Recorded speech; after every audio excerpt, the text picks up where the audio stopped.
Ça a été une excellente activité, c'est pas ce qu'il fallait dire ici. En fait, c'est beaucoup très intéressant, surtout la matière.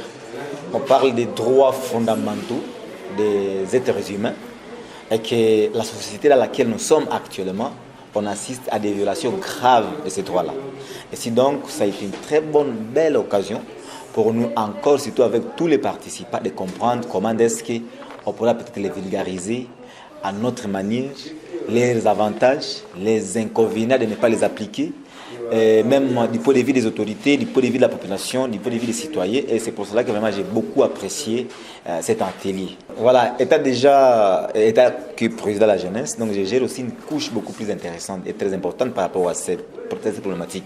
Donc déjà là, dès maintenant, là, à l'arrivée au bureau, je dois restituer une matière synthèse à ceux qui sont au bureau.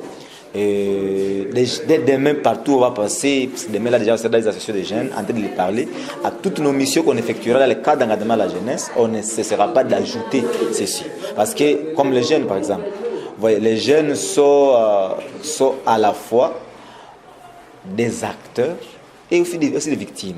D'autres par ignorance, d'autres par des mauvais esprits, d'autres par beaucoup de problèmes que nous vivons, mais quand même, nous sommes appelés à faire ce qui ces droits fondamentaux soient respectés dans notre société.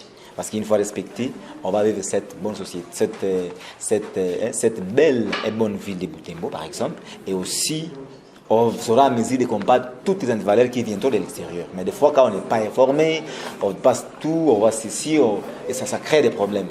Je sais que c'est une mission pas facile, surtout avec la situation politique actuelle, où on a vu les acteurs politiques prioriser les antivaleurs et les violations graves des droits humains comme leur champ, leur tremblé politique. Il faut créer des troubles, tenter de trouver des solutions pour se créer des législations politiques. Alors c'est une tâche pas facile, mais je pense qu'on va y parvenir. C'est le besoin de chacun. Toute personne normale, parce que je dirais les leaders, les grandes personnalités qui se mettent à la pratique du contraire, ne sont pas du tout nombreux. Nous qui sommes en train de vouloir que le monde vive, le monde aille selon la logique des choses, nous sommes plus nombreux que cela. C'est pour cela que Vigloge, nous devons l'encourager. Et les grandes recommandations, c'est beaucoup d'émérer dans le terrain, voir à ça peut-être au-delà s'en soucier. Nous qui circulons presque partout dans la ville, on a des associations partout, et puis les associer peut-être à d'autres activités qui sont en train de mener.